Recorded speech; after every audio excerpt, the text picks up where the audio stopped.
At this point, I said I didn't want to do the airlines, which most people were doing in my squadron. VMR, basically, we do the VIP transports. We have Citations and King Airs. And I didn't really want to do it at that time. I kind of want to maybe go out into maybe project management, but I was also trying to do something different. So I said no because biotech. I was like, not knowing that biotech's one of our biggest fields in San Diego and home, like with the expansions on that one. So I said no, and I kept on my way. Unfortunately, coming up to my actual date, no job. Month later, no job. Couple months later, no job. And really dark hole for me. Really bad place to be.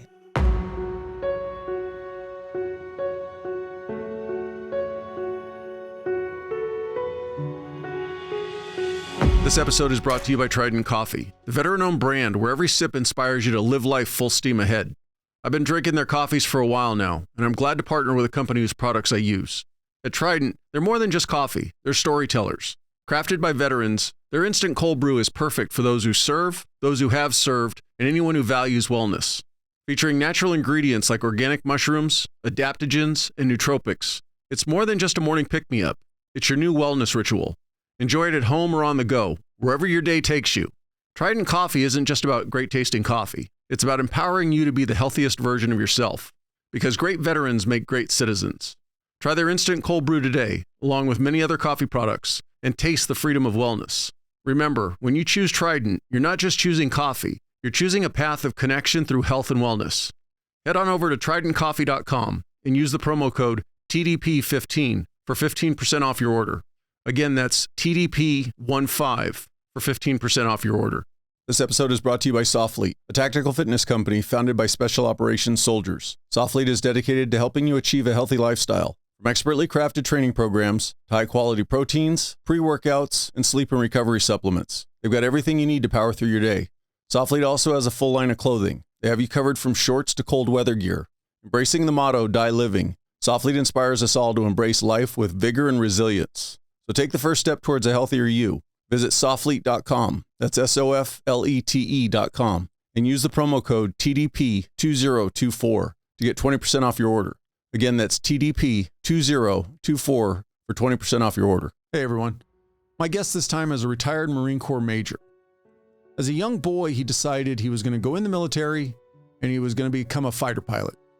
He achieved this goal, served 20 years, was a Harrier pilot, he even became a forward air controller.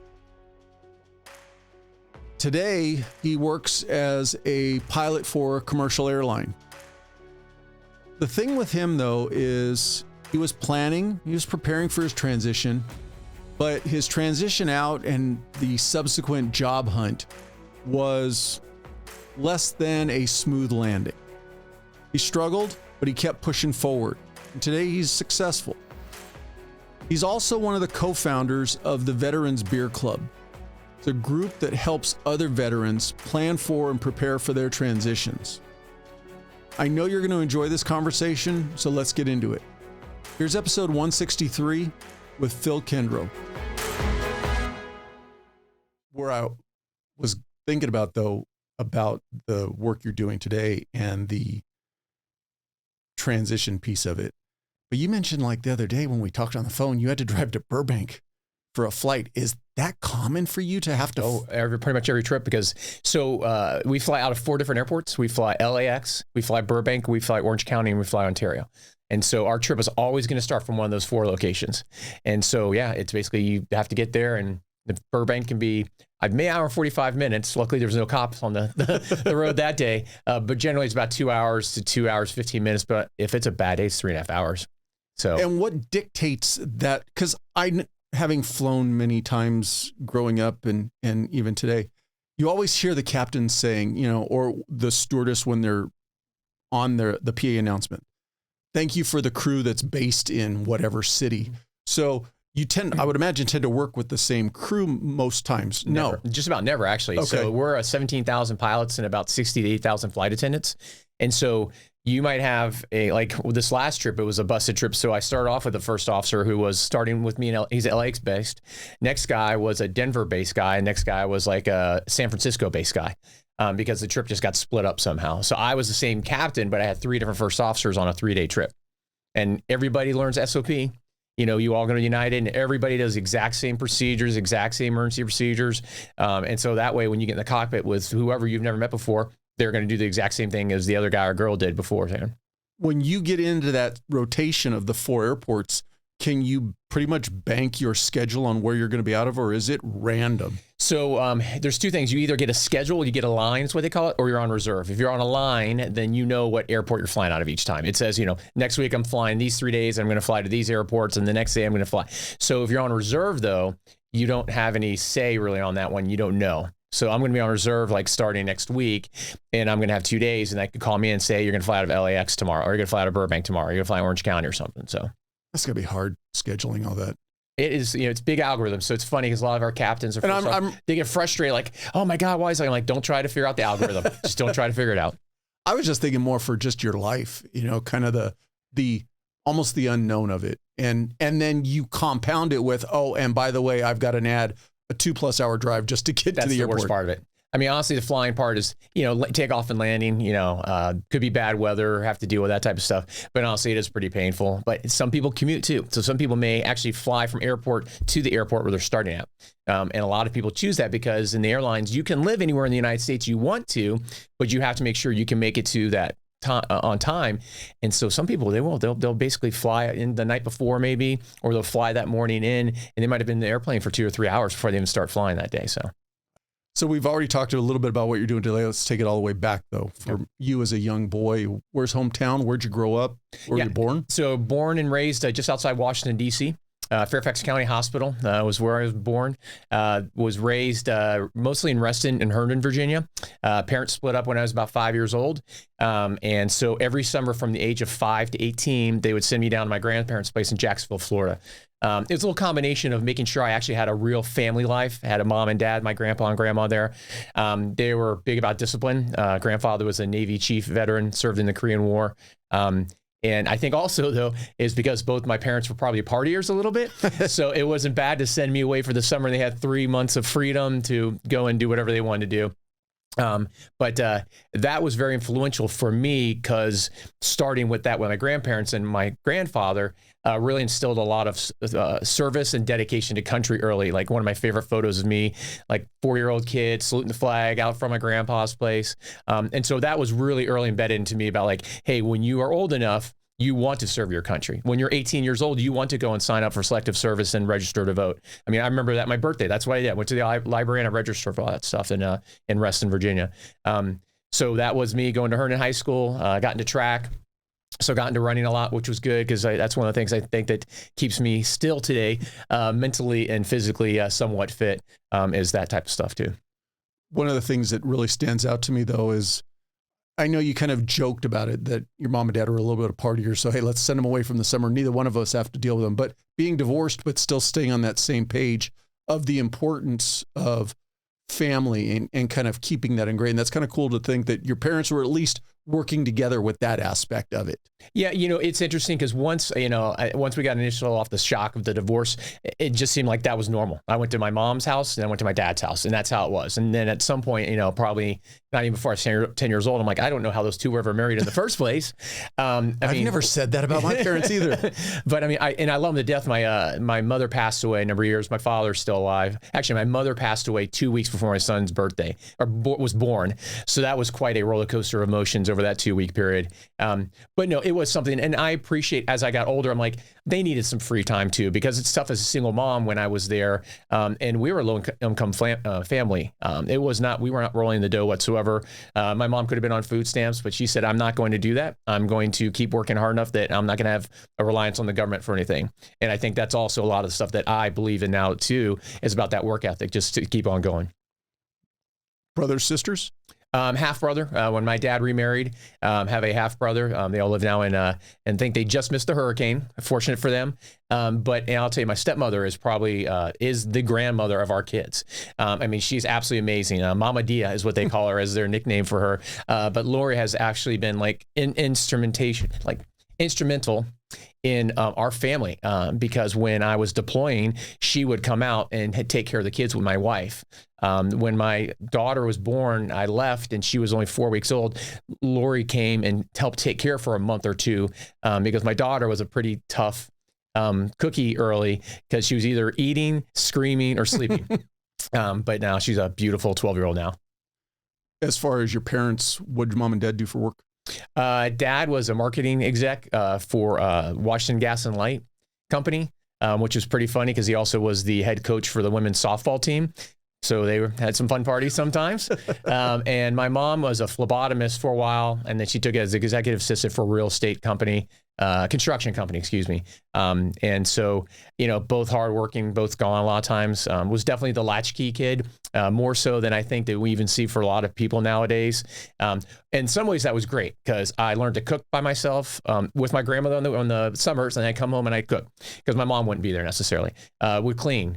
Do my own clothes. So, I basically managed the house because she was always busy or out and about too. There's good parts about that, and there's probably bad parts about that too, to say like, hey, was I really getting nurtured and raised properly on that side? But in some ways, that's kind of stuff I talk to my kids now, and it's like, hey, I was cooking a full 3-course meal by the time, come on, let's get up and work. So, yeah. You bring out a good point. It is that dichotomy, that double-edged sword. Our generation, and I'm probably a little bit older than you, independence. We all learned independence because our parents didn't have the ability to be home or, hey, I got to go to work. I'll be back tonight, 6:30, 7 o'clock. Make yourself some food, refrigerator stocked, be a good kid.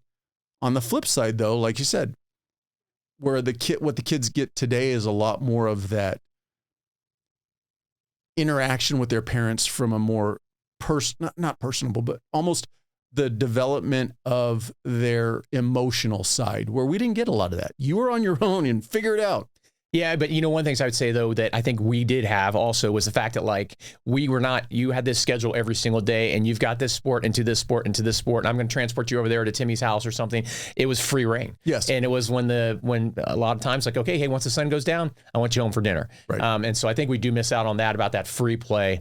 Which for my kids, I've been trying to get more into it, albeit that they have like 4 or 5 different activities they're trying to do 7 days a week. But it is, hey, go and do what you want to do with your friends. Just make sure you're safe. Let me know when you're coming back. So I think we do miss out on that free play aspect. And I know a lot of people are writing books about that about, are we being too much of helicopter parents? So I think it was a balance with, hey, a little more freedom would be nice, but yeah, maybe a little bit more of like, hey, let's push you the right direction too. Correct. And you also had the ancillary component that there was more, I would say, interconnectivity amongst your neighbors, your community. So even if you weren't at home, there were still people keeping an eye on you. Yeah. And if you were over at Johnny's house, you paid attention to what Johnny's mom said or his dad said, and you behaved yourself, as opposed to, you're not my mom, you're not my dad, I don't have to listen to you. Yeah, and they might provide you a snack, and they're not going to ask for your Venmo account for your parents. I heard that one recently. I don't know if you saw that. The lady was like, hey, I fed your kid, and here's my Venmo if you want to pay me back for that. Seriously? Really? So, yeah. You didn't see that back then. You mentioned running track in high school. What took you to track or running in general? Was anybody else in your life into it? So actually, this is a funny story too. When my mom was probably always the one that was a little bit more strict. She was also the one that was also like, hey, you need to be better. You need to do better. We're going to watch Top Gun. I want you to talk about the best of the best. We're going to watch the wrestling movie, Vision Quest, or, all these different things, because she wanted me to be better than her. She knew that she didn't live up to what expectations I think that she had for herself. Definitely had some addiction issues that were going on there, and she wanted me to be better. So when I started playing Pop Warner Little League or football, I was fat. And so she's like, you're going to lose weight. And so would have me out running with the trash bag wrapped around my waist to go from that chubby 4th or 5th grade kid to much more lean. And I think that's what kept me just running. And I knew I wanted to go in the military. And so I was trying to get an exercise and trying to get fit to be able to go in the military. I definitely don't, I'll say my son's a gymnast. I wish I had the build like him as a 14-year-old because he's absolutely ripped. But it was one of those things like I just wanted to try to get as physically fit as I could because, again, I wanted to do better.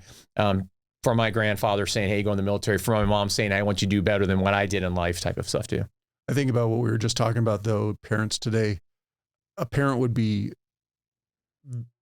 just hung out to dry if they told their kid, you're fat, you need to lose weight, But hey, sometimes it's not being mean. It's just being honest. You want to play football? Here's what you got to do. Where did that drive come from your mom, do you think? Well, so back before my grandfather, who actually wasn't my real blood grandfather, my grandmother had remarried. When my mother had her older sister, my grandmother, Jerry Faircloth, basically her first husband just left her one day, just basically did not come home. And so my aunt and my mother eventually found him years later. They went searching for him and found him and just like, why did you leave us? Like, how could you leave us in that state? So I think it was a little bit that she was determined to find her grandfather, her real father, and then put that determination to me about like, hey, you go after something, you're going to complete that.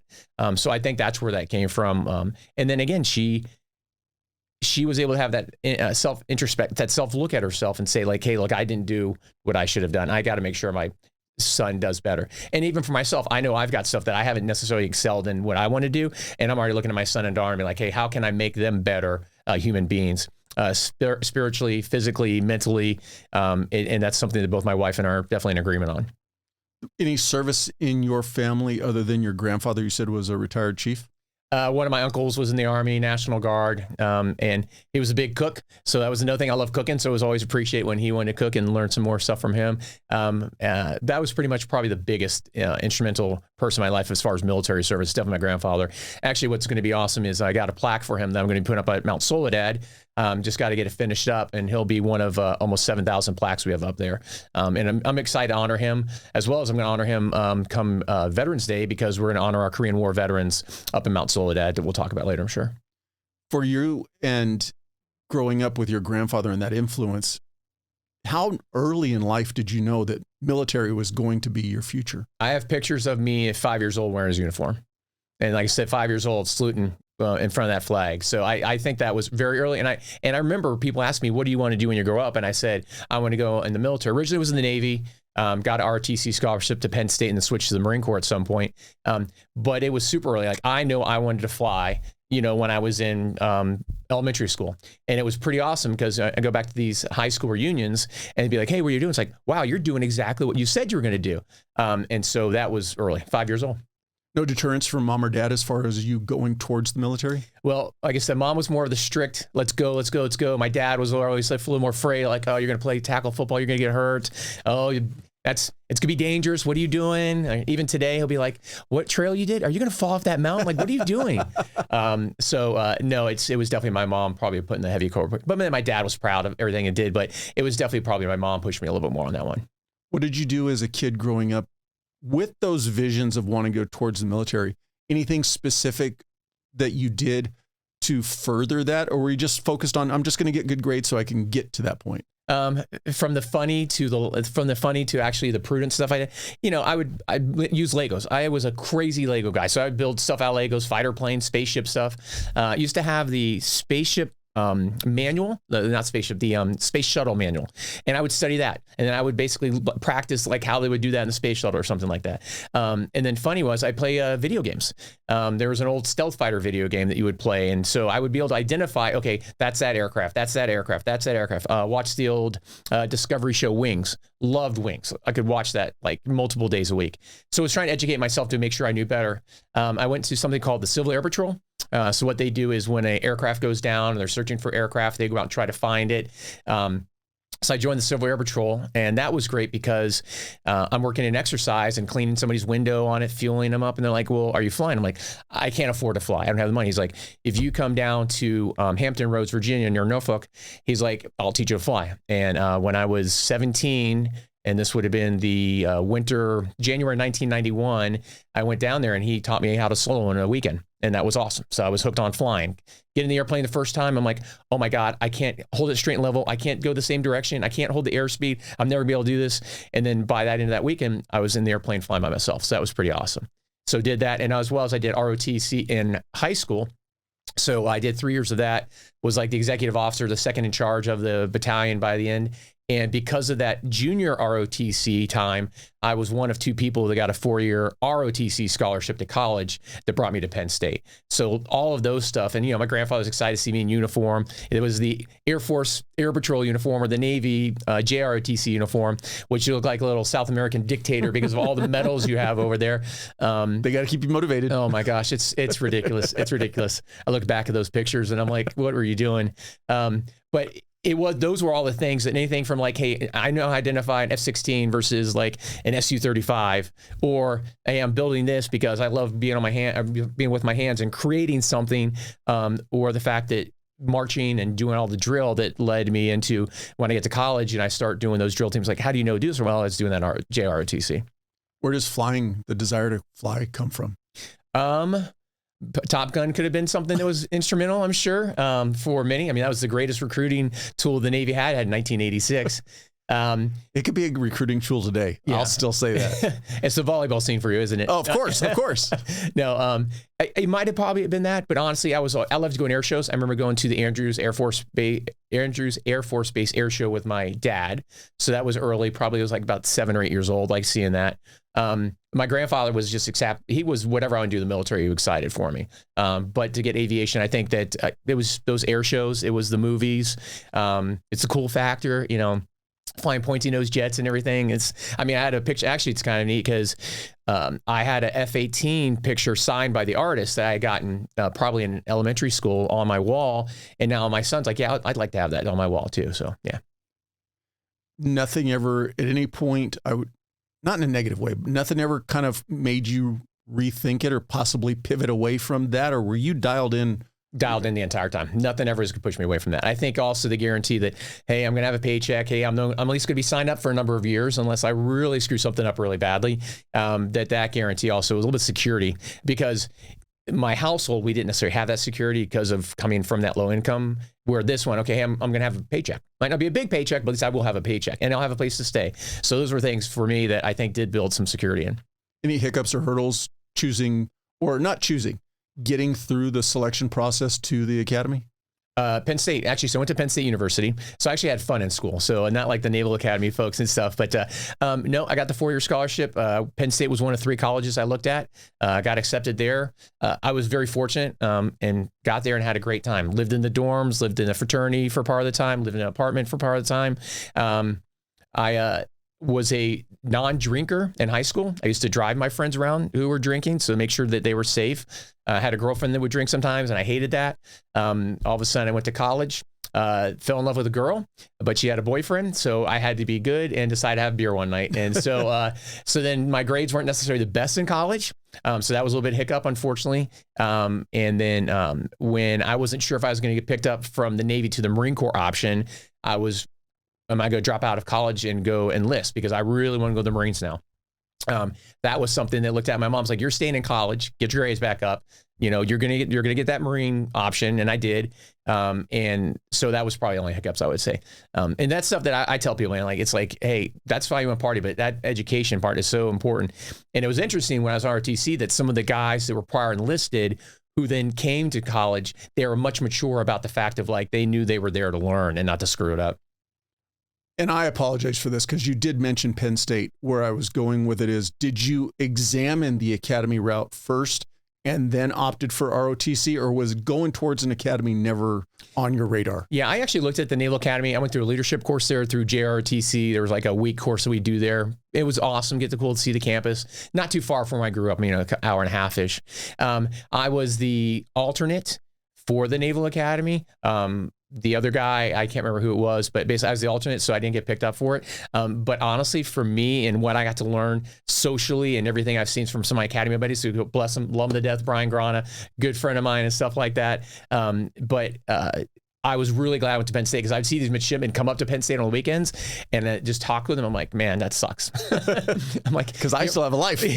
Yeah. We're out. I have to wear my uniform once a week. We're going to go PT, and then I can go have a beer, and I'm going to go home and get to bed whatever time I want to be. And so I actually really did appreciate that a lot. And also, I'm excited to be a huge Penn State fan. Penn State Alumni Association is the biggest one on the planet. And so that's been another family that I have that I'm glad. Of course, Naval Academy, knock on the ring anywhere you go to. Right. But I love the fact that I went to college instead of the academy. How'd you settle on Penn State? So Georgia Tech, Penn State, or Rensselaer Polytech Institute. I was going to go aerospace engineering. But again, I discovered beer my freshman year. So that didn't work out. And plus some of the classes were 300 people. And so just having a 300 person class, and then unfortunately, our tuition or assistant teachers, some of them didn't speak English very well. So the problem was, hey, I got to ask a question because I didn't learn from the 300 people that were in that class, and now I can't. So unfortunately, I lost out on engineering and went to history, which history was my big backup. In high school, two of my favorite teachers were my AP government teacher, Miss Matthews, and my AP history teacher, Miss Davis. And I loved them to death. And when I said, hey, I don't think I'm going to do engineering, I went to history, I'm like, oh yeah, I want to do history. And I carried on to my undergraduate with international conflict diplomacy and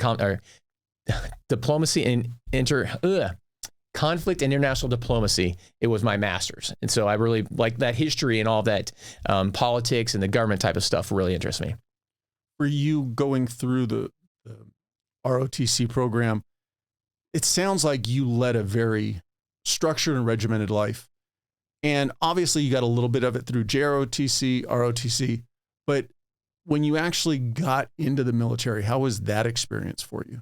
I've been blessed. I mean, 20 plus years. I was just talking more of, like you mentioned, you would see the midshipmen come up to Penn State on the weekend or something like, guys, I've still got a regular life and I can go out and have a beer, but now it's time to actually, quote unquote, put your feet on the, stand on the yellow footprints and be in the military. How was that transition for you? I don't think very bad at all. I think it's pretty easy, honestly. But you've already been through officer candidate school. So you've done that 6 weeks for the ROTC program that we did. You've gone through the basic school. So the basic school, you're living in a dorm pretty much, and you're learning for 6 months to kind of learn basic infantry skills. You're still going out to have a beer. You're still having fun with your friends, still meeting girls and everything like that. So honestly, going from like Penn State, living in a dorm or living in a fraternity and having classes and then still on your free time, it was pretty much the same thing as when I first came to the Marine Corps. You still had your free time, you still had your job, you still had time you had to do, but you still had time to play as well. Did you go right in after graduation? Right after graduation. So I graduated, actually I did. It was right after graduation. So I graduated May and June, July timeframe. I went down to Quantico, basically hung out for a while until I started up with my basic school class. And what year was that? I'd been 95. So the second half of 95 is when I went through the basic school, Delta Company. Graduated TBS. Is it straight from there to flight school? So that's a fun one. So you go down to Pensacola. That's where we all start our aviation pre-indoctrination training. So it's about a 6-week course, I think, back in 1995, 1996 timeframe now. So you get there and like, well, we don't have anything for you to do for about 6 months. I'm going to actually pause you right there and take you backwards a little bit. First thing I want to hit on is the decision to initially go towards the Navy and then the switch to the Marine Corps. When did that occur and what caused that switch? That's a great question. So when you get to Penn State, we have like a mini boot camp, like a week long. They're yelling at you, running you around, putting you in drill and stuff. But it's the first time I started meeting Marine options there because they kind of control the mini boot camp generally. Down at Fort Indian Town Gap in Harrisburg, Pennsylvania. So you're away from the college. You're not even close to it. And you're living in like old barracks. And that's the first time I started meeting these Marine options. And they started to inspire me. And so my freshman year, I'm all of a sudden now getting hit by all these Marine options and stuff about like how great they love what they're doing. I see the way that they're dressed. I see the way that they present themselves. I'm rushing a fraternity, Sigma Tau Gamma, and there's a lot of Marines in there. There's some Navy. It was almost like an ROTC fraternity at the time, but started mixing a little bit more of the non-military folks in there. And start really, they influenced me a lot. My freshman year, I think, is when I'm almost like, hey, I kind of want to switch over. And so it was just the influence of them. And I don't know if I would have that same influence. I went to the academy. They had Marine options there as well. But there was also, hey, this senior who was, part of the leadership group of the ROTC, and like, hey, I'm also able to get some mentorship or leadership from them as a youngster because we're in the fraternity together. That was kind of nice to have that connection. Where at the Naval Academy, you're not really supposed to talk with those folks. You got to do your chain of command, where we had more of a social construct there as well, not just a military construct. It's funny you mentioned that because I've had other guests who talk about, say they went the Annapolis route, went in, man, I am all on board. I want to be a Marine. And then you meet that one person who has that one influence that you're like, oh, I'm switching over to Navy. And it's just those little things that you have the opportunity to engage with the right people. You, for instance, engaging with the staff that ran the officer candidate school course. They were Marines, and they had that impact on you. And that's what all of our lives are, those interactions that we have with people that, albeit not for this one conversation, your life could have gone left instead of right.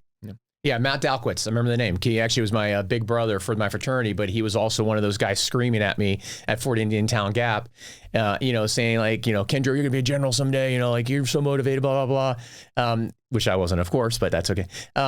He was trying to motivate you. I know. But him or Tony Starner, unfortunately, who was passed away a number of years ago. But those were the guys I remember like that. They motivated me, and I'm like, oh man, those guys, like, that's pretty awesome, man. They're hard charging, they're dressed well, they're treating people awesome. And another gentleman, Lieutenant Colonel Bartolomea. So he was the executive officer of my ROTC at Penn State. And Bill Bartolomea now was actually the chief of staff at Third Mall, one of his sons. Lieutenant Colonel Bartolomea was the first Marine I ever saw smile. And he was like friendly. He was like, he was going to approach you, and he's like, how are you doing today? And he cared about you. And so I never seen a Marine with this kind of mannerisms before. And I'm like, hey, I don't have to be a dick. I can be a nice guy. I can treat people this way. I can make them feel well about themselves.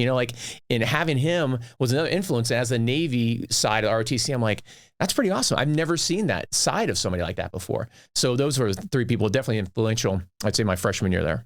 And do you have an aviation contract going into TBS? Into TBS, I did. So one of the XO of my company was pretty funny because he put all of us who had aviation contracts in a room together. And he's like, I don't care if you have an aviation contract, you're going to bust your ass here. Figmac, forget it. I've got my air contract or something like that, he would say. And he was a Penn Stater, so then at some point we kind of got to have some more social conversations.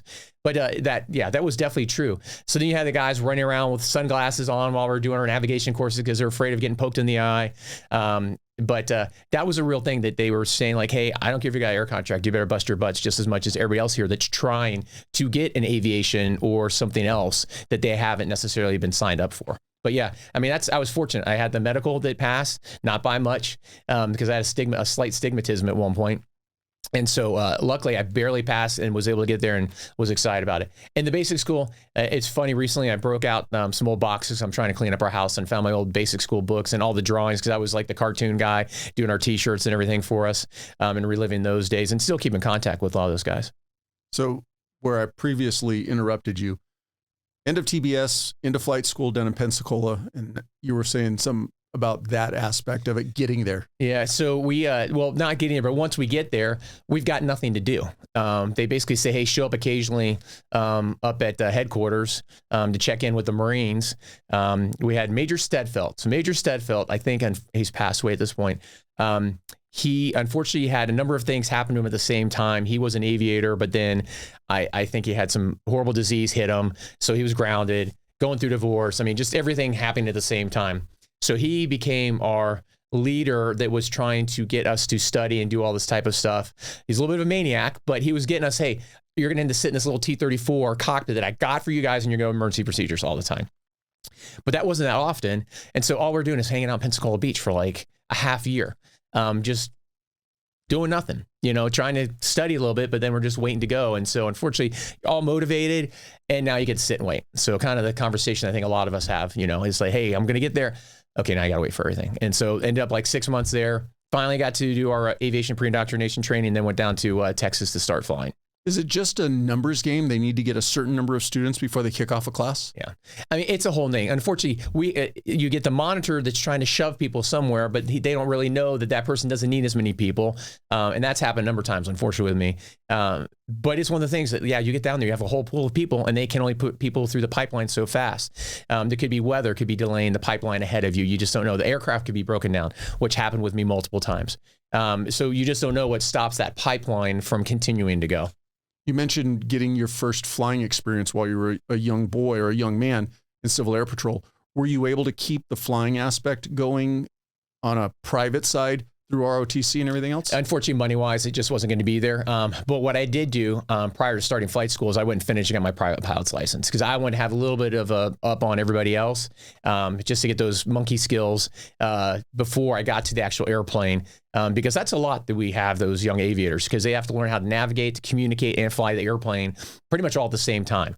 And that's a pretty tough time because not only was I a flight student, I was a flight instructor at some point too. In flight school or later on in your career? On. Okay. Okay.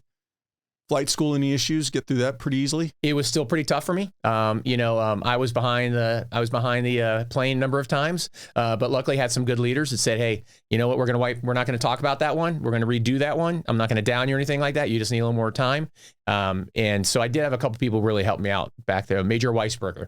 I remember kind of emotional day for me in the airplane. And he sat me down afterwards and said, hey, look, we're not going to talk about that one. We're going to do that one again. You're going to do better next time. So let's just forget about that one. And luckily I've had people like that in my life that saw that I did have the abilities or I would get the progress, but just not immediately like this first time. Did you still want jets at this point? Yeah, always wanted jets and everything. Always wanted jets. Luckily had good enough grades to, after I was done with T-34 time, to go down to Kingsville. No, not Kingsville. So I was in Kingsville for T-34. Excuse me. I was in Corpus Christi for T-34 training. And then when I went jets, I ended up going to T-2s in Meridian, Mississippi, which is a gem of a spot. I'm being very facetious on that. It's the only place I've ever seen a bar that had bring your own beer to the bar, actually. As far as getting jets, where I'm going with this is, I understand that in flight school, you could even potentially come out number one is about the only point where you're going to be guaranteed Correct. What you want. Where were you at in that? Were you like on that bubble? Were you kind of like, oh man, I may not get jets? Or did you know pretty early on that you were going to? So out of T-34s and out of your pre-indoctrination training that you have, grades were doing pretty good. I wasn't necessarily number one, but I was doing well enough. But I can still remember being in the room with Nate Miller, who is a former Blue Angel. Actually, it was his birthday yesterday. Wish him happy birthday. Darren Hamilton, who was flying helicopters now in Hawaii, at least two of them. And I can't remember the other one that was there, but I remember like us all found out that we had jets and all of a sudden we're like, yes, oh my God, we're cheering, like so excited. And I think that driving home to my place, Corpus Christi, I got Top Gun playing in it, the soundtrack and just like screaming on top of my lungs. So was super excited about that. Aspirations of going to Top Gun in your mind at that point? No, not necessarily that part, because I was in the Marines, so I didn't even know at that point that we could go to Top Gun. So no, that wasn't consideration, but yeah, the cheesy music and being excited, yeah, that was there. So I guess where I'm going with that is they don't talk about Top Gun much or at all, at least when you went through, from the Marine Corps side of the house, even though Marines can go to Top Gun. Yeah, we didn't really talk about that. The only thing I think I remember is when I was in T-45 land that we had Duke Cunningham come down that had shot down some airplanes in Vietnam, unfortunately later than got in trouble. But that was one of the people we learned, that the Top Gun was created because of those guys in Vietnam. But that was my only really taste of that, I would also say, until I got all the way to the fleet in the Marine Corps. Where's your first duty station? So after Meridian, Mississippi for T2s, so they all break down and we're sitting again for 9 months. So we're doing simulators, or I go off and go up to an officer candidate, candidate acquisition place where they pull in people that want to be officers in the Marine Corps. So I go work with them up in the DC area for a little bit. And they say, does anyone want to go T-45? So we'll get you flying. Yeah, I'll go to T-45. So now I go to Kingsville, go T-45s down there and finish number 2. One at F-18s, number one guy got F-18s, I get Harriers. Harriers, one thing's interesting is you have to have a certain grade point average to get Harriers. If you don't have that grade point average, you aren't allowed to fly that aircraft. It's the most difficult aircraft we have in the naval aviation inventory, followed by the T-45 because of landing gear, which we had a lot of people go off the runways and flip them and stuff. Unfortunately killed too. But then the Hornet's actually really easy to fly. It just has a lot of different weapon systems that you had to learn. You said something that you have to have a certain GPA to get Harriers. Can you come out number 2 in flight school with still not having the applicable grade point average? Mm-hmm. I mean, it was a higher grade point average just because of the fact that the aircraft was difficult to land. I mean, we have 5 to 7 different takeoff and landings, and it's a fun one to fly. It's great. What it did or what it does, we only have 1 squadron left, I think now, but it's awesome fly, but it's not easy. I actually have about 10 hours in F-18. That's not difficult to fly at all, amongst like another 30 plus aircraft. But yeah, it's much more challenging. So yeah, I mean, it didn't matter 1, 2, or 3. So if you didn't have that grade point average, then you weren't going to be able to fly the aircraft. Did you stay with Harriers your entire career? So I flew Harriers. I flew T-34s as a flight instructor down in flight school, which was a blast. I was still a single guy, so got to travel over the country in the T-34. And then I flew Cessna Citations also as an instructor, and basically a business jet that we would take the VIPs, the generals around, both here in the United States and then over in Qatar, Iraq, Afghanistan, Pakistan. It's pretty funny to see a business jet with flare system on it too. So yeah. Your first actual combat duty station was where? So I show up to Yuma, Arizona in 2002 to go to a Harrier squadron because I was told I really need you to be back in Yuma. I'm there at VMA, I think 211 for about a week, and they call me up and say, hey, you're getting punted out of the squadron. We need somebody to take over airfield operations at a Marine Wing Support Squadron. So it means basically instead of flying, now I'm going to be doing a desk job at least and having a bunch of Marines, about 200 Marines with me. Well, that's November, December of 2002. Next thing I know is we're getting ready to deploy to Kuwait in February of 2003. So I basically just learned this job, or I don't even know the job yet, what's going on. And I'm deploying to Kuwait with 200 Marines and sailors, being told I'm going to be in an invading country soon. And you're going to basically take over the airfields, build the airfields, provide the food, the gas, the air traffic control, security, and everything. And literally have only been there for like 3 or 4 months. Never even knew what Marine Wing Support Squadron was until November of 2002. And now in a foreign country getting ready to invade Iraq. So is it one of those things for somebody who hasn't been in the military and obviously at the officer rank, where you just, I'll say, the victim of circumstance in that you had just enough time and seniority rank-wise to move into a leadership role and out of a active, I don't want to say combat, but active flight status role? Yeah, I mean, basically what happened was the guy that was in that role had been there for enough time, and it was time for him to move back to the squadron because, you know, you're a pilot. Man, I want to drop bombs. I want to fly around. I mean, that's cool. I love working with my Marines, but I still want to go fly and drop bombs, and I'll have my maintenance guys there and my admin guys I can work with.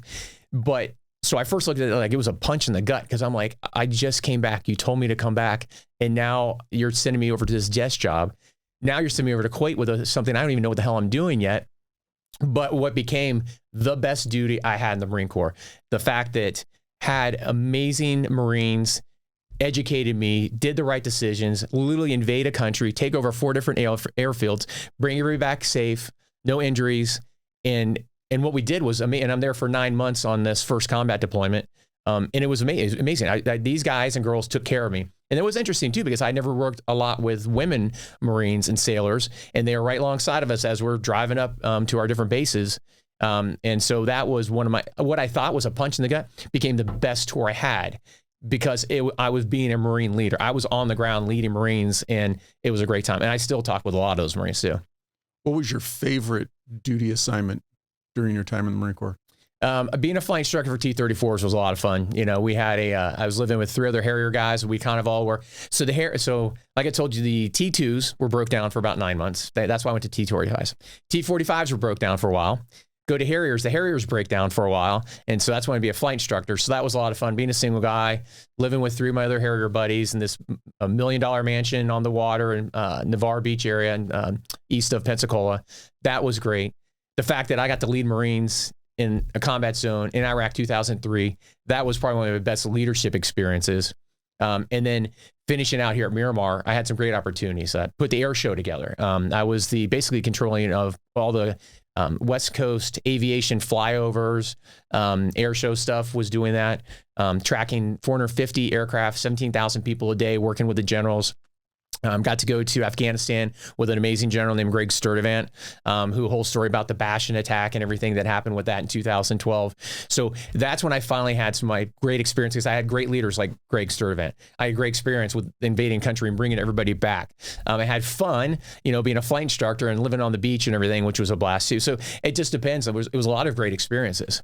I mean, and it's funny because I probably had more time boots on the ground than time in the air, which is different because a lot of the pilots don't get as much time on the ground. I was a forward air controller in Okinawa, lived in Okinawa for 3 years. That was a blast. Educating Aussies or the Thais or other services about how we do forward air control and how we drop bombs and shoot missiles and everything.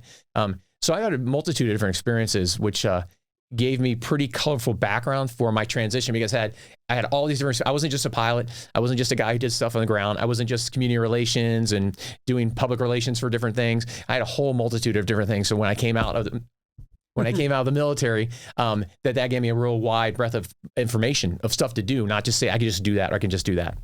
How did the forward air controller option come available to you? So I'm still in Yuma, Arizona. Now I'm with 214 from 2004 through 2006. Deployed with them for Fallujah 2. That was an interesting deployment, because when we were coming back, we got to go to Morone. And we're in Morone, and unfortunately, when the Air Force engineers for one of the KC-10s shows up drunk, so we get stuck in Spain for like a week. Oh, so bad. The week in Spain was not too bad. Horrible. Fly back from Morone to Maine. We hear somebody over the radio. It's like, is that a dancing lobster? So a lady in the USO lobster outfits dancing the tarmac, welcome us back from Iraq. So that was pretty funny too. So I get done with that deployment, and I meet, basically come to a wedding here for Brian Clifton and his wife, or soon-to-be wife, Pam, a nurse. So he's a V-22 pilot who I trained as a flight student back in T-34 land, and his wife, Pam, who was a Navy nurse with a girl named Jill Maddox. So I have a picture of this redhead in me at this ball, who now is my wife. So met her there, and she was a Navy nurse pilot. Monitor's like, hey, I can send you, what do you want to do? I was like, well, her and I are trying to get orders together, and they sent us to Okinawa to be a forward air controller with 5th Air Naval Gun Liaison Company. So led a team of 4, and then I eventually became the operations officer for that when I was there for that 3 years. As a forward air controller, that's probably, like you mentioned, boots on the ground. That's going to be the closest thing to ground combat that an aviator is going to experience, correct? Generally, that's a correct statement. Yeah, that or as an air officer. And that was a great deployment. Worked in Iraq had my team of 4, but basically with my experience, actually I had a team of 8 then. With my experience at MWSS with rebuilding stuff, I'm like, hey, we're going to rebuild our barracks and stuff like that, so we have good living situations. You're happy, at least when you're not out wandering about in the different areas. And then worked a lot with the Iraqis on Al Hit, which was west of Baghdad. And the funny story about that one is working with Iraqis and trying to help them out to rebuild their country. Well, there's an Iraqi major who was an artillery officer. And so we're speaking through an interpreter, and he's like, I shoot at you, and then you come with your Harrier and you bomb me. So I have to move back, and I shoot at you, and you come with your Harrier and bomb me. And I'm like, I got something for you. So I took him as interpreter, and we had Harriers up on the airfield at that time and showed him the airplane that was bombing him, just a few years before that. And so actually developed a pretty good relationship with them, and taught me where we were trying to fight them. But this was a guy who just working for his country, trying to protect his family and everything like that. There was no, he wasn't a religious zealot. He literally was just a guy, just like me, was another soldier, just basically saying, I got a family, I want to protect my family. And so that really taught me then an important lesson too about some of the people that we would face, that I had never had that interaction with somebody. I had lots of friends in the Japanese self-defense force, but our battles with them were quite a number of decades away. And we used to joke about stuff with that too. But that was the first time I got to talk with somebody that literally we were fighting against, and we're joking now about, that's the airplane trying to bomb me.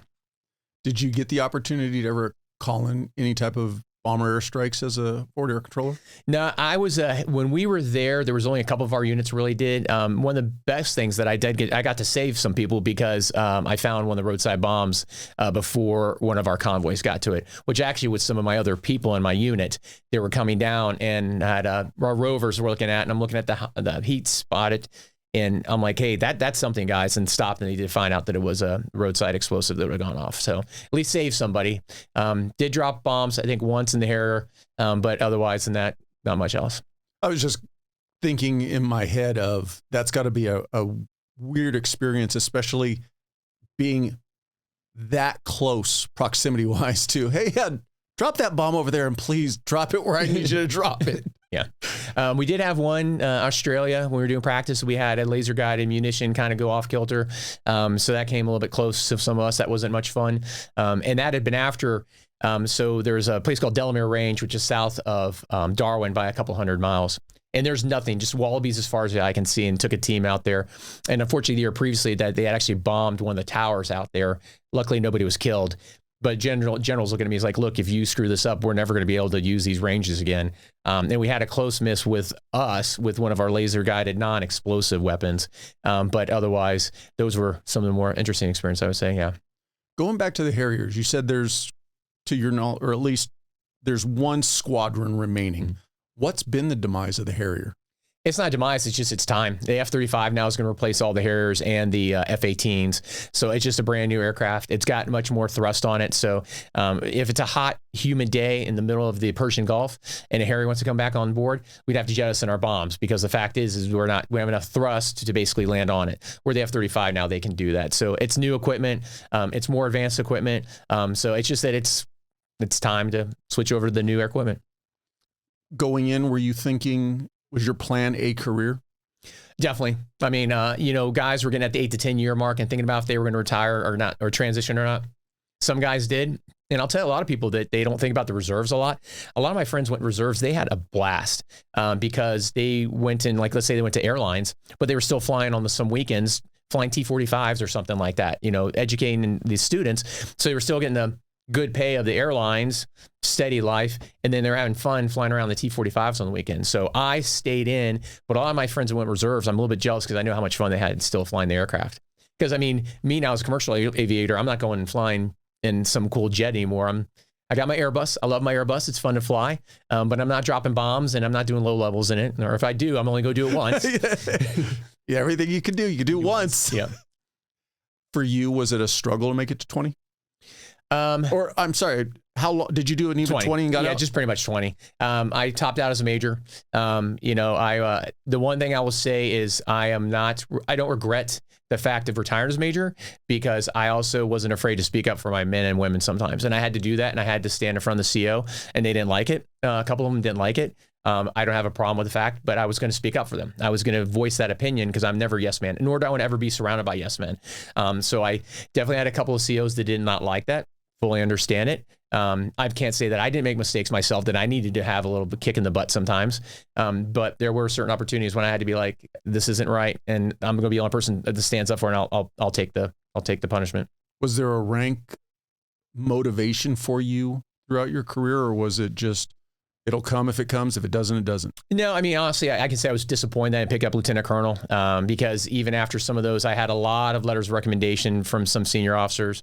And unfortunately, there were certain opportunities that I wanted to take that I wasn't able to get. I literally got that international conflict diplomacy degree, but now they're saying I'm not necessarily the person to go and be a foreign affairs officer, even though I knew French, I knew Russian, I knew Japanese for a short period, and I've got this degree, but we're going to take this guy over here who's never deployed and make him one of these officers. So those type of stuff, because I didn't make Lieutenant Colonel, that kind of affected me a little bit. And yeah, I mean, somebody always asks when you're a major, like, how long do you serve enlisted before? I'm like, no, it's just finished off as a major. But so yeah, I would like to be a little more senior, but also again, I'm glad that I stuck up for my men and women when they need to be stuck up for.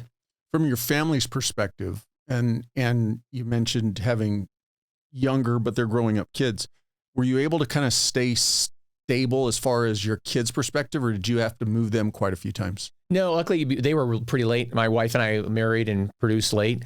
So my son's 14, Brandon, my daughter's 12, Alex.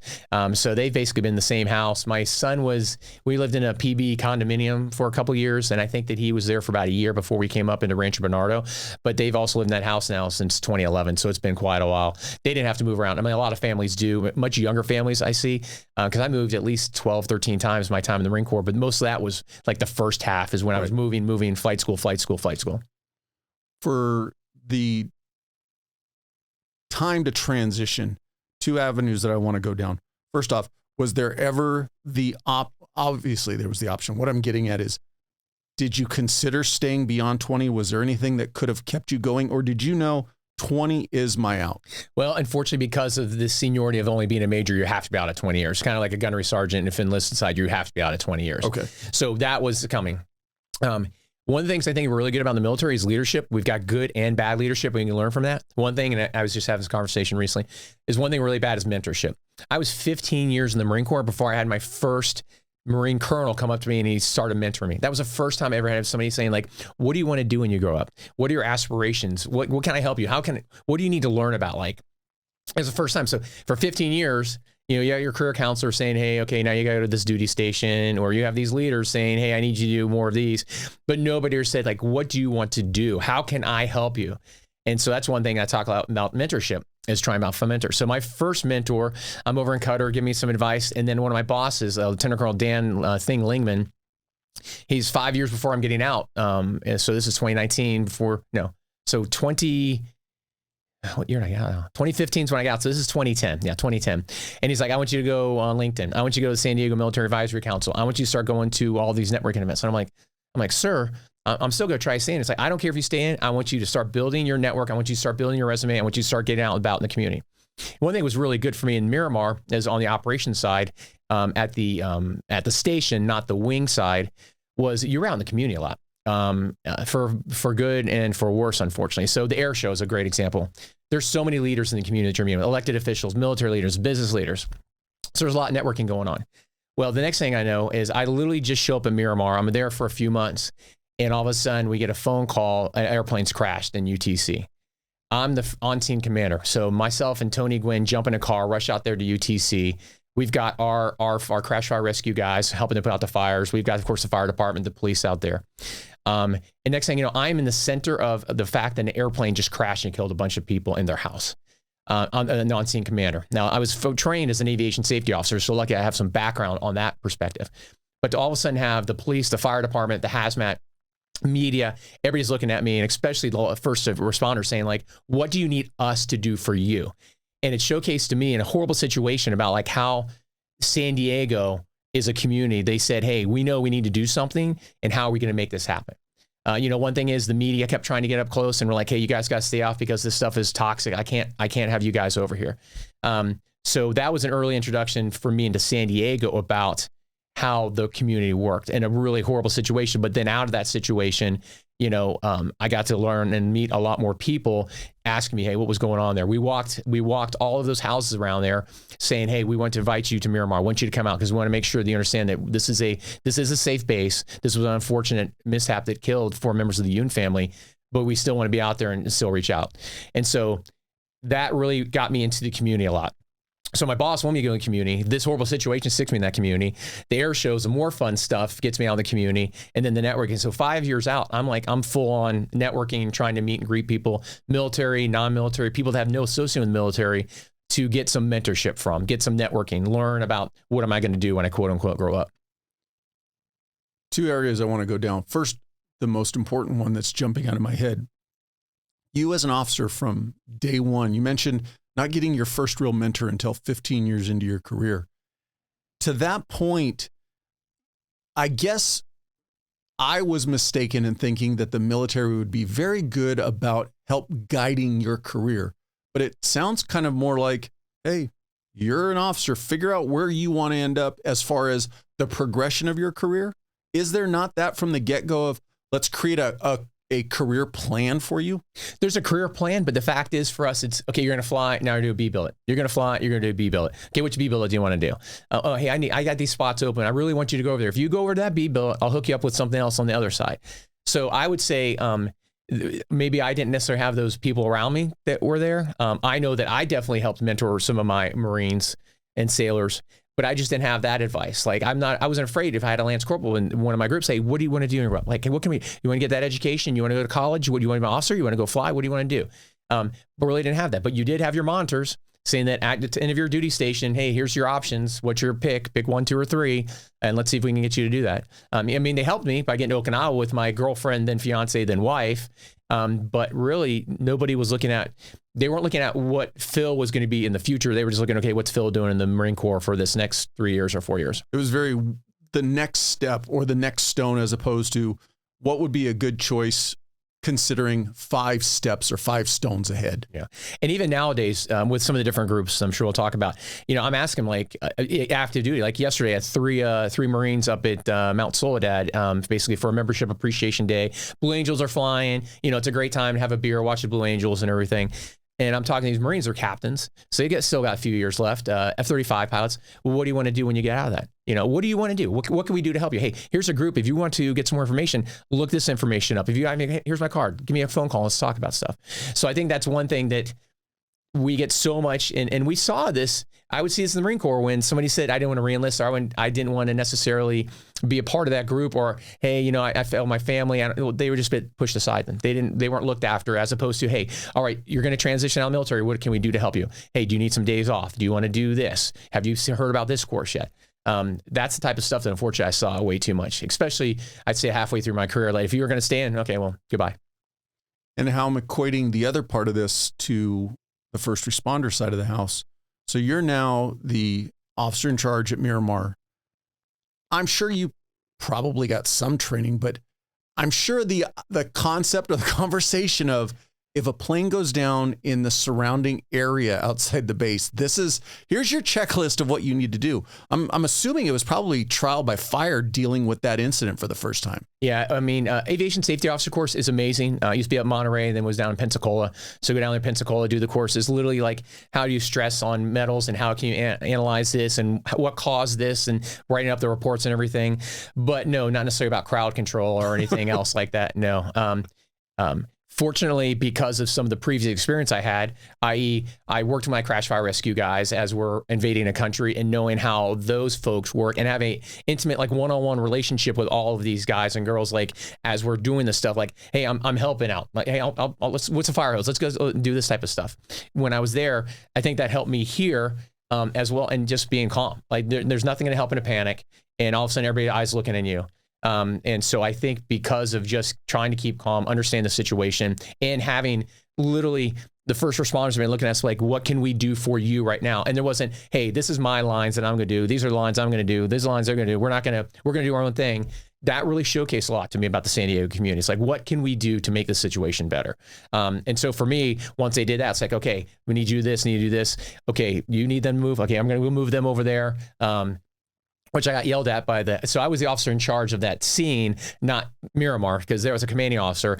And then I got yelled at him because he was mad that I got the media out of the way. And I'm like, I'm protecting them from toxic. And so, of course, his public affairs guy is like, oh, you're good, you're good. So where that leads me to is the idea of, were there joint training operations between the Marine Corps and the surrounding first responder community for an incident just like that? So the Miramar Air Show, we have a lot of our local law enforcement. We bring FBI. I mean, we get everybody around SoCal come down. So we do joint stuff with them at the air show.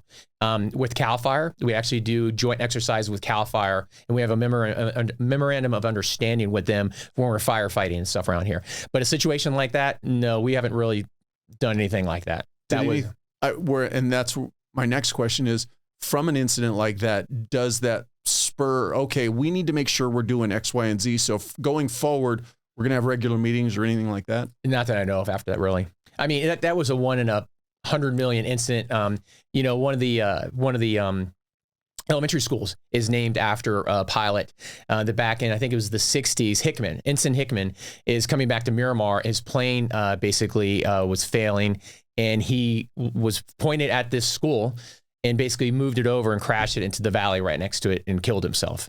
I mean, it was that close. And so they renamed that elementary school after him. Actually, Ensign Hickman's plaque's up on Mount Soledad as well.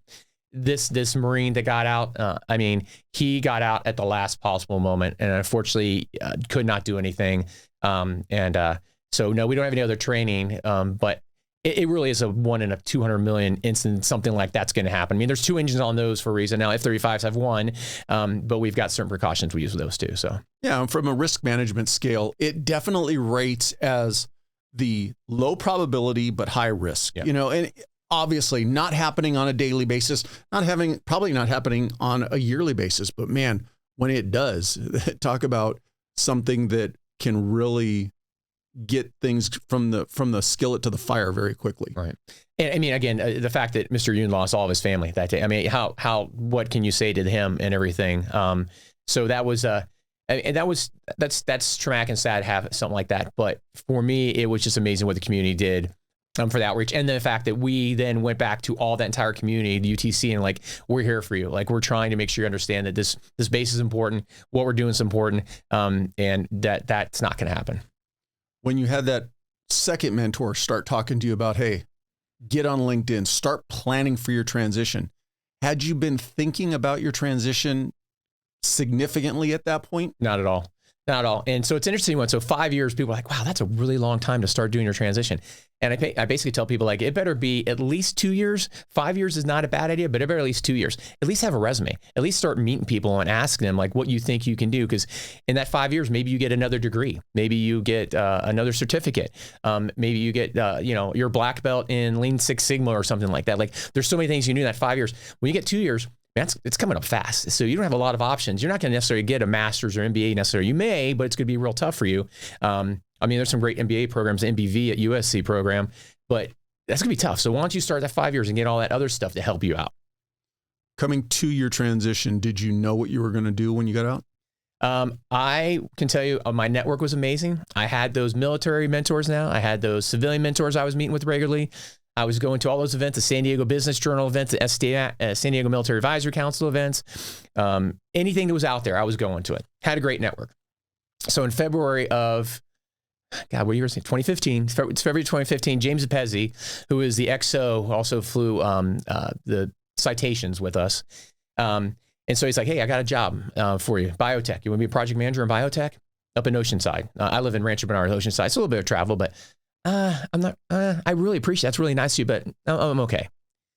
Dumb mistake, because I had a great option to work with him too, who was a great leader. Loved working with him. Did you say no because the job didn't sound appealing, or were you still leaning towards I want to continue flying? So I didn't actually want to go to the airlines at all. At this point, I said I didn't want to do the airlines, which most people were doing in my squadron. VMR, basically we do the VIP transport. We have citations and King Airs. And I didn't really want to do it at that time. I kind of want to maybe go out into maybe project management, but I was also trying to do something different. So I said no because biotech. I was like, not knowing that biotech's one of our biggest fields in San Diego, and what the expansion's on that one. So I said no, and I kept on my way. Unfortunately, coming up to my actual date, no job. Month later, no job. Couple months later, no job. And really dark hole for me. Really bad place to be. Now I'm worried about money, supporting my family. We've got some of my wife's friend and her daughter now are staying with us because they needed a place to stay for a while when they were moving. So really ugly time for me because I've done everything that I thought was right, and somehow I'm not picking up a job. Started doing stupid stuff. Paid for a career consultant that told me everything wrong to do. And it was a lot of money, about $5,000. And he says, you're going to send all these written out letters. You're going to send them all these different companies, and they're going to want to talk to you and stuff. You're going to do this. That's wrong. Everything that this guy provided me was absolutely wrong. Didn't do well financially, really. Was probably spending too much money before coming out of the Marine Corps. Not having the conversations with my wife about finances in the future. So I did everything wrong. I did everything right, but I did everything wrong too. And it's I was fortunate. The one thing I did right was all that networking. There's a group called Life Lounge, which was basically entrepreneurs get together and discussing stuff. Really awesome stuff. You'd be in a penthouse overlooking Petco. You'd be in some mansion in Rancho Santa Fe where they would host it. Always a great event. Always great speakers. Big speakers. Brian Smith, who created Ugg Boots, became a Life Lounger. He was awesome. Really nice guy. And a guy named Sean Park, maybe. He was a Navy veteran. We just, hey, good to meet you. This is sometime in like late 2014, early 2015. And then don't see him for a while. Don't really talk for a while. And coming in September timeframe, August, September of 2015. So a few months, still don't have a job. Sean's like, hey, are you interested in project management, business development? I'm like, yeah, I'm interested. So he lined me up with my first job at Nova Systems, working with two amazing guys, Mike Lawrence and Chuck Henry. Mike Lawrence was a colonel in the Marine Corps flying skids. Chuck Henry flew like everything fast at and the Navy, like all the point stuff. And everybody knew Slick. I mean, he's this larger than life, so much fun to be with. Mike was the serious one. Chuck was the silly one. So it was great to work with them. And worked at that company for about 2.5 years. But because of networking from somebody that I hadn't even talked to in a few months, and he's like, hey, I got a position for you. Got me my first job. And Sean is my best friend now. And we are like best buddies as much as we can get out and stuff because we do so many different community events. So that was a win because of that networking that I had no idea, and all of a sudden he reaches out. But it is the worst feeling to have after 20 years. You know what you're going to do. You know where your paycheck's coming. And I mean, it was worse than going to combat. It was worse than being in combat because I don't know what I was going to do next and how to provide for my family. And like I said, it was dark. It was dark. It was a scary time for me. What about the compounding factor of, you mentioned that you would have liked to have at least made lieutenant colonel. So there was probably a little aspect of, yeah, I'm at my 20, it's time for me to get out, but I still would have this goal in front of me. How was it being out though? And I'll use the analogy of losing that identity, that uniform. Fortunate, I can tell you that because I'm so involved with so much military and veteran stuff in San Diego, I was fortunate not to lose a lot of that. Being a part of the San Diego Military Advisory Council, so once a month seeing them. I was brought on to Mount Soledad as a board of trustee member. So that kept me in the scope of always with veterans, around some military leaders, because we put on some large events for San Diego, and then creating some of these groups that we work with. So luckily, I never had to lose my identity because San Diego is so thick of veterans. I mean, 13%, we're one of the largest veteran counties in the United States. That wasn't too bad for me because I still was surrounded by a lot of military veteran friends, was still going to Miramar all the time to see my friends up there. I was still participating in the air show and helping out. So luckily I didn't lose it too much, but it's also the reason why we created the Veterans Beer Club. A little swag, of course, because I made mistakes and I don't want people to repeat those mistakes. So the founders were Kevin Cortez, myself, and Brian Grana.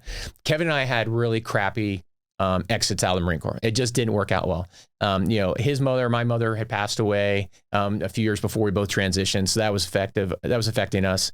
And the fact that we had great networks, but somehow we're not getting hired. Filling out the resumes. And, you fill out the resume for this one site, which is the same website, but the fact is, if it's a different company, you still have to fill out a different resume and just stupid stuff like that. So what happened was we said, there's all these great organizations in San Diego. We're blessed and cursed because there's so many, but we don't know where to go to. And so that's why we came up with the VBC in 2016 was, number one was to help out networking. Basically, you have a crawl, walk, run stage. We're doing the crawl stage for networking because a lot of military members have never networked. If you go to a bar, all the artillery guys are on one side, all the pilots are on one side, all the infantry guys are on one side. They're not necessarily intermingling sometimes. So that was part of networking. Second thing was translating military service to community service. Because a lot of us have so much energy still. We've got our jobs, but what am I going to do after I do my job and I'm done with the kids? What else can I do right now? And the third thing, which brings back to what your question is, camaraderie, is we give a sense of camaraderie. For those folks that are in a corporation that doesn't have a large veteran population, that we can give them that once a month. We get together and we have these networkings at a brewery.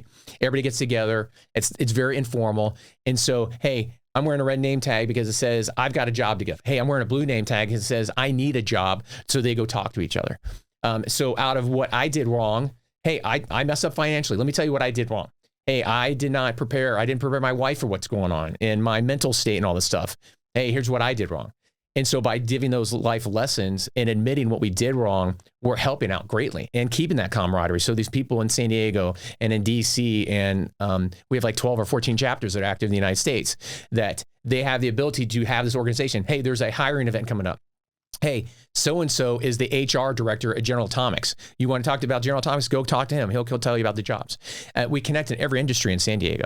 We've got leadership now in the North San Diego Business Chamber is a VBCer. Sports San Diego, we have a bunch of VBCers on there.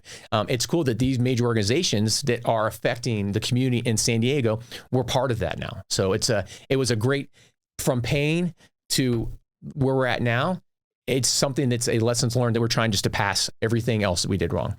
Other than VBC, the other groups that you got involved with, did you position yourself with them prior to getting out? And if you did, was there the motivation to try to keep that? Was there intention of keeping that military connection? Definitely intention of keeping it. And that's the reason why I kept going to some of these groups that were out there too. And also for networking. One of the things is networking. My wife, even till now, is still frustrated about why are you still at these networking events? And I'm like, because you never stop. For me, before it was, I'm hoping to meet somebody that can find me a job, which was it was the wrong way to network. I should have been going networking and trying to find somebody like, hey, do you have a job? I should have been going to establish a relationship with somebody over a period of time, the 3 T's, the type of thing that I'm going to meet with them multiple times. And at some point in the future, maybe they have a job or maybe they know if somebody has a job that's my fit. And so that's something else I had to learn. But the networking still doesn't stop because maybe I can help out somebody. That's one thing I will say that one of my greatest strengths now is I'm a connector. If anybody wants something in San Diego County, an industry, or they want to be touched out to a different board, an organization, volunteer group, or a job or networking opportunity, I can be like, okay, go talk to that person, go talk to that person, go to that group. And so that's something I think that I can provide, which I didn't necessarily have back then and was searching for through my transition probably until about 2016. So we're talking over almost a year of my transition where I really started jumping into this other stuff. I think that's one of the biggest things, though, that people don't realize. If everything goes perfect and whatever you're going to talk about, great. Somebody's going to be interested in hearing how your venture from A to Z went perfect. But there are so many of us who it doesn't go perfect. And it really takes a level of maturity and the forethought to say, you know what, everything that I experienced not necessarily was bad, but there were some negative aspects to it. Let me stand up, eat a little bit of humility, raise my hand and go, don't make these mistakes. And I think that's the big thing for a lot of people to realize is your advice doesn't have to be, hey, I did everything perfect. More of us are going to relate to you if you can sit there and go, here's everything I screwed up. Yeah, very much so. I mean, when I'll do talks at panel discussions and everything, I'm like, one of my topics is eat ramen noodles. Get financially sound, educate your wife, have her walk through what your finances are going to be going through as you go in the future. We're very fortunate now. Luckily, my wife is much better at the finances and educated me how to be better. But we have people like somebody says, I want to get financial advice. Okay, Alan Nelson, he's doing financial advice. So you go talk to Alan and he's going to help you out. Free advice. There's so much free advice. Hey, I need somebody scrubbing my resume. Okay, well, you don't need to pay somebody to do that. I can give you 5 individuals that's what they do. So I think that's something that we've learned from my mistakes, my other friends' mistakes, and to help others to connect them with the right people, so they're not spending money on what they're doing in their transition. Because you should not be spending money on your transition. The only caveat I can say to that is the airline industry is a little bit weird. That if you have any minor mistake on your resume that you may not think is a mistake, but the airline think mistake, it'll just punch it out. So there are some airline resume people that scrub stuff for like a fee, but that's the only one I would say, okay, maybe you should pay money for that one, because it's just odd sometimes with the airlines how they do it sometimes.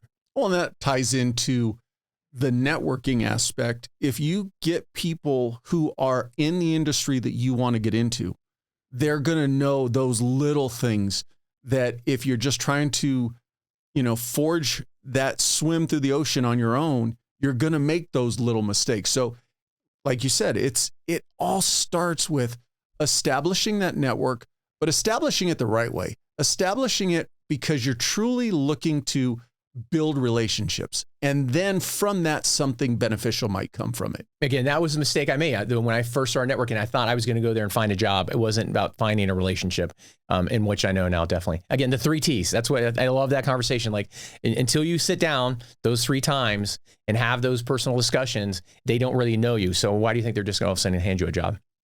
So how does the jump to commercial aviation come? It's through networking in. So what ended up happening is one of the problems, unfortunately, that you face in the airline industry coming from the military sometimes is if you're flying and you retire, you're current, you're proficient, hey, we want you on board. A lot of men and women, they basically have a B billet for their last where they're sitting at a desk and they're not flying.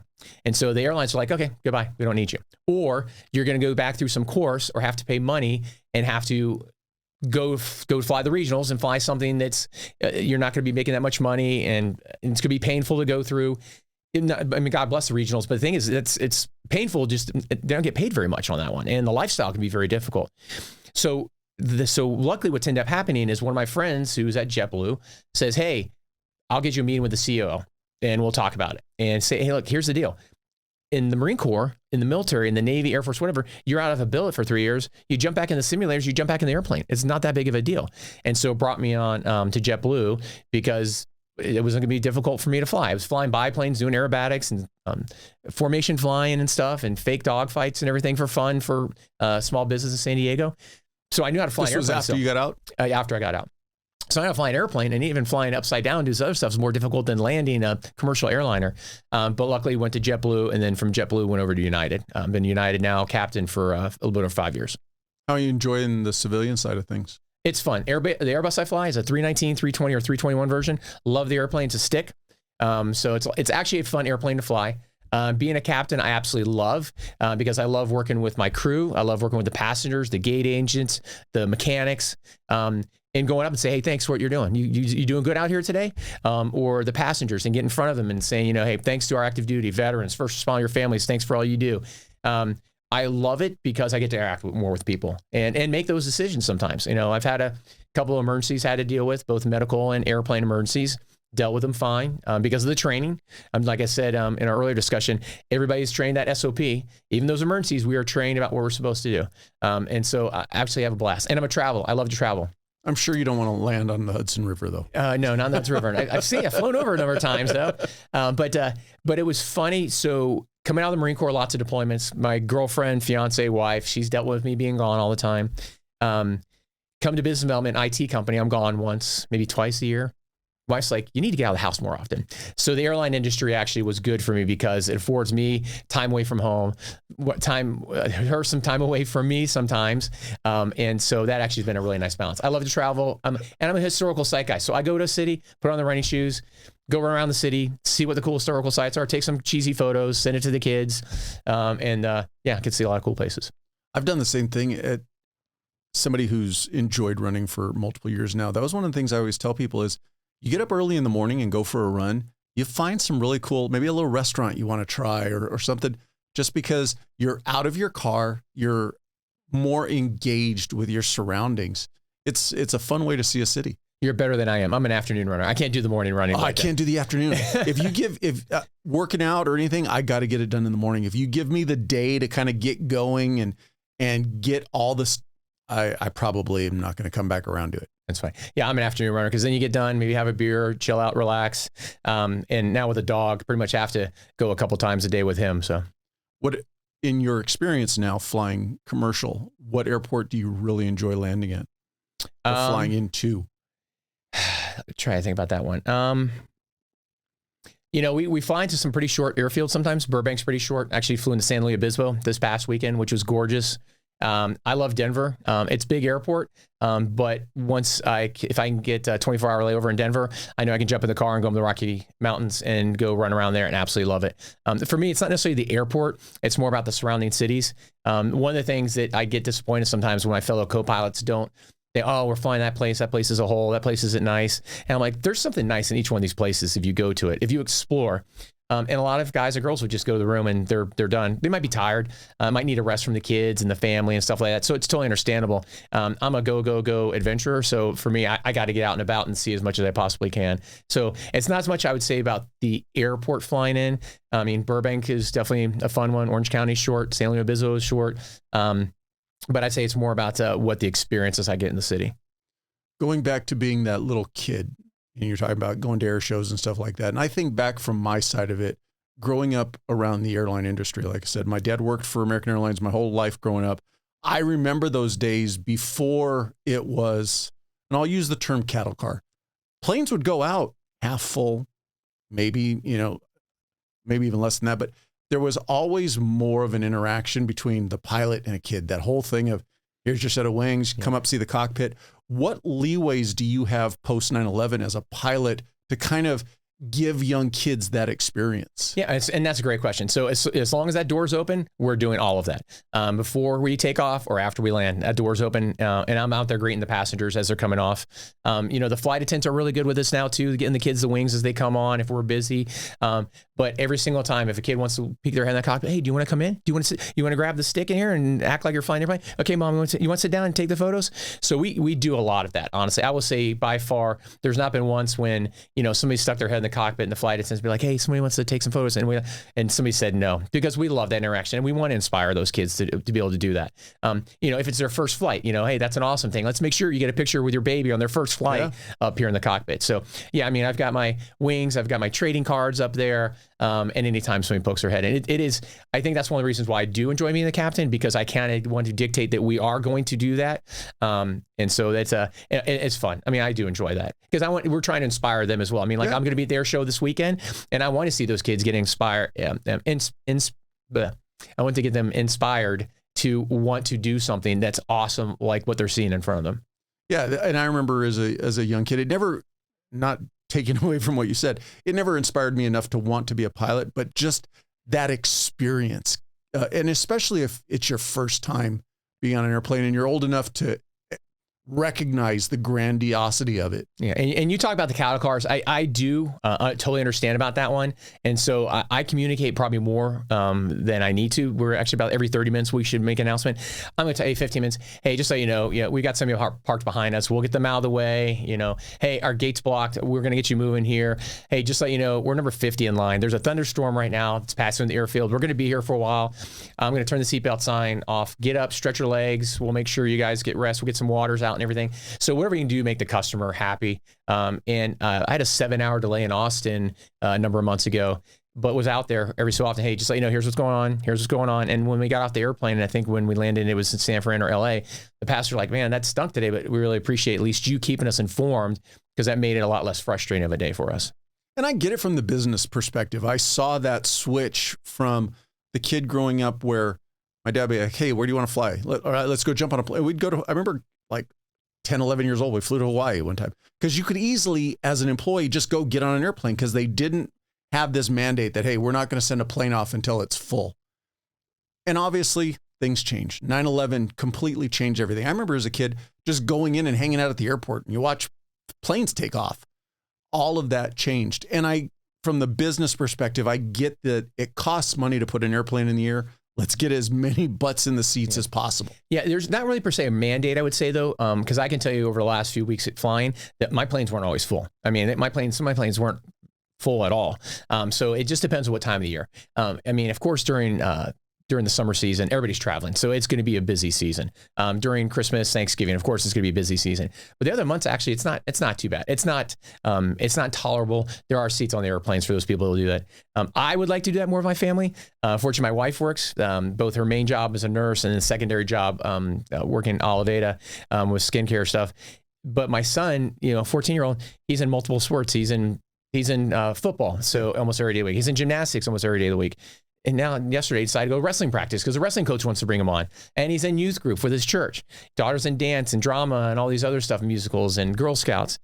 So unfortunately for us to be able to pick up any day of the week right now is really tough, because we have, unfortunately, a very structured, we have a whiteboard calendar with all the events on it, because it's so busy between her life, my life, the kid's life.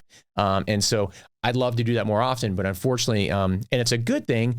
I mean, my son's ripped. He's in great shape. He's doing great things. My daughter's doing great things. But unfortunately, just jumping the airplane, we don't get to do that too much. And I use the time period. So for me, it was the late 70s, early 80s. And obviously the huge gas shortage and everything had its impact. And so that's where my experience came from. Up till about 10, 11 years old, 12 years old, I remember multiple times we would just go, hey, let's go jump on a flight. And then right after the gas shortage and everything else, things changed. I don't know if every airline did it, but with American Airlines, all of a sudden, hey, we're going to make sure that more of our planes are going out full. So you're going to start reducing the number of flights. And all of a sudden, as a non-rev, it got harder and harder to get on a plane. And then, like you said, if you're going to try to plan a vacation and we need to leave on Monday and we need to come back on Saturday, you can't, because you don't know if your whole family is going to get on that plane. Yeah. But, also, I'll tell you a good point about that non-rev thing. Recently, one of my last trips, I had a guy that was non-revving, and he's like, hey, I'm going to kind of jump in the jump seat because I can get another passenger on. And so I do appreciate that us as pilots as well, that they're talking to that gate agent saying, hey, look, we're full. Okay, and that other person can't get on. You know what? Can I jump seat? And that way I can get that other person on there. So they're trying to take care of other people too. So there is that, I think in our organization, it's really good. And as a whole, I would say the pilot base is really good with that too. You mentioned Veterans Beer Club, and you mentioned the Mount Soledad Memorial. What other organizations are you involved in? So we've got the San Diego Military Advisory Council. Unfortunately, we had a memorial yesterday for Mark Ballmer, retired admiral, who's the executive director, passed away from cancer after a long battle. Amazing American. I've never seen that many cars at Miramar National Cemetery waiting to get in there. So San Diego Military Advisory Council has partnered a lot with VBC and us as of recent. We're partnering with a lot of the sports teams. So what VBC did was developed a sports ambassador program. Because a lot of these sports teams, when they say, hey, I want to get a color guard, I want to get a national anthem singer, I want to get a flyover, and they've been going to Lieutenant Schmuckatelli. Well, Lieutenant Schmuckatelli is sometimes going to move. So where we can step in and help them out with all of that stuff because we're established here, we know the people how to do the stuff. So that's been nice for us to do sports with the multiple teams. The Legion, we've been a big supporter of Snapdragon, the Wave, the Soccers, right? And actually the Padres hosted us this past Sunday for the starting 9 on the field. Got to meet Machado, which I know you LA fans love so much. I heard all the boos every time he came up. But I mean, all these sports organizations are looking at us saying like, hey, that's a pretty good deal. I'm on the Holiday Bowl, or Sports San Diego. So we do the Holiday Bowl Parade. We do the Radies Children Invitational, NCAA. And we brought the All Blacks, which was amazing to have them at Snapdragon. And then also on the Veterans Day Parade Committee. And so that's going to be fun. So I tell everybody from the 9th through the 11th in San Diego, the 9th, they're going to be in Mount Soledad for our Veterans Day event honoring Korean War veterans. On the 10th, they're going to go to the San Diego Marines Foundation Marine Corps Ball. Mark Okasich is helping lead that, and Amy Forsythe's going to be their MC with the terrorist whisperer, Hamad. I can't remember Hamad's last name, is going to be their guest speaker.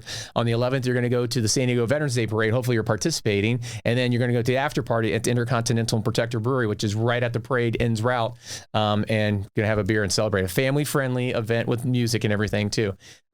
So a lot, but it's awesome. It does stuff in the community that's good for people, and it keeps them active. That's the biggest thing is, like I said, translating that military service to community service, I think is so important because we all have so much abilities to give to the community. Why not continue that? It's going to be better for your kids. It'd be better for your family, and it's going to be better for the community as a whole.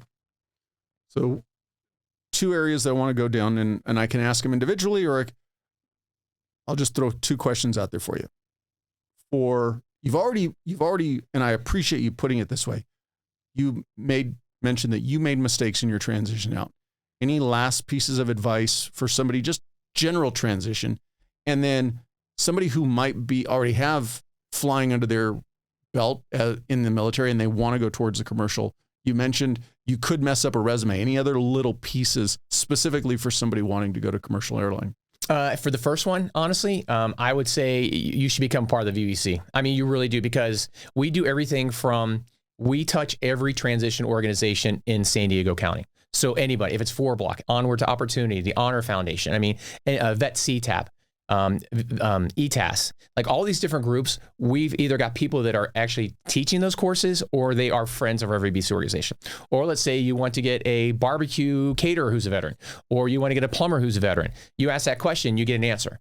So all of that type of stuff, I can say everybody knows our organization. Now we are the #1 active duty and veteran networking organization in San Diego County because we touch everybody. The elected officials know us, the military leaders know us. So I would say that's one thing that you want us, because you'll say, hey, I want to do this. We'll go talk to so-and-so. Hey, what's going on for events this week? Well, we've got this and this going on. Hey, what group should I go to for my transition to learn? Oh, you want to go to this course, and there's a leader over there. Go talk to them. So I would say that's one thing, honestly. And we've got LinkedIn, we've got Facebook pages.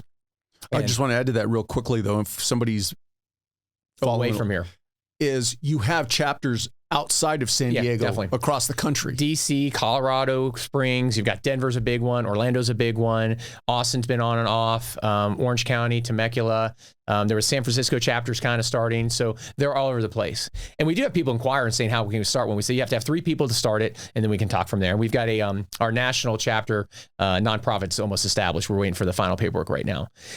So that on, but the thing is though, is that our network is outreach of San Diego, though, too. So when people say, hey, I'm going to move to Herndon, Virginia, well, hey, I know some organizations there. I can connect you with somebody there to talk with over there. But that is one I would say. For the second one, in the airline industry, is get a meet and greet if you can.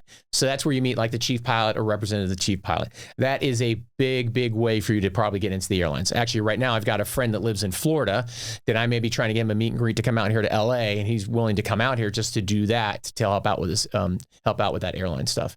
And that one mistake, it's funny. So let's say on your resume, you have Avenue spelled out, and then on another place you have Avenue AVE. That's a out. And there's other particular stuff like that they help you with that on that resume scrub thing. But those are kind of things that you really need to meet them, i.e. networking. Going back to networking and meeting that chief pilot or that representative, say, hey, that was a good guy. Hey, that's a person that both I see that they've got a great resume, and I wouldn't mind spending a trip with them for 3 days, having them in the cockpit, and know we'll go out in town and stuff too. And that's a lot of the interview process is like, do I want this person with me in the cockpit, knowing that they're going to be sound of mind, not panic in a situation, and also, I want to actually go out and have dinner with them afterwards too. You made mention, though, that one of the things that is a detriment to somebody promoting in their career, getting a billet near the tail end of their career where they're behind a desk and they're not getting that active flying time, and then the airlines will go, oh, sorry, what would you recommend as far as keeping that flying time active? So there's certain groups out there that you can go out and kind of get some time. ATP is an organization. If you haven't got your airline transport pilot license, they can get that for you, but that's money. But you do have GI Bill, you can pay for that in other ways. But that is money out of pocket. Going to the regionals is another way. That's quick currency and proficiency. So those are two methods that you can do it. But now what's nice is that we do have military programs at United that they did not have years ago. I think American has their own. I can't remember. I think Delta has their own, where they at least look at you, and I know JetBlue does, where they at least look at you and say, okay, well, we'll put you through this, or hey, that's close enough that we'll get you up and back in the simulators or something like that. I'm not as familiar with those programs because I haven't had to use them, but I have referred certain of my other friends and people that have reached out to me say, hey, reach out to that military program and see what they can do to help you out. Another one is helicopter pilots. So helicopter pilots need to have fixed wing time to be able to go to the airlines. So a lot of those guys will go and fly for the regionals, go through that ATP and do some other stuff too. Do you have to get your ATP license on your own before you even walk in the door, or will they put you through it and to get that license? I'm almost positive, because it's been so long, that you need to have your ATP beforehand. There's a restricted ATP that some organizations will take as well. But again, if you want to get hired, you want to have that ATP. You've got a list of things. Anything on your notes that you want to make sure you I was trying to be good about not going, no, I think we actually, honestly, the biggest one is never stop networking. I don't care if you have the greatest job in the world and you know you will never, ever leave that job. Like right now, I'm never going to leave the airlines. I love flying, what I'm doing, stuff like that, but I'm out there networking because it might not necessarily be to help you, but you can help somebody else out. And that's why I say I'm a great connector. Us, the VBC, all of our people that are out there, the SDMAC, all these different organizations I talked about that are doing the transition groups, they're out there to help you and to help you go down that path. But the only way you can go down that path is by networking and being out there and to support them. So we're a big proponent that that's great. You got a job, come back here and I'll get somebody else a job. I know you say you're never going to leave. I'm going to tell you right now, you come on the plane at 82 years old with 65, a walker. 65. With a walker, I'm going to go, can I get a different flight? Yeah, 65. Although they try to boost it up to 67, but we're keeping it 65 for a while. I appreciate your time. No, thank you so much. It was a great opportunity.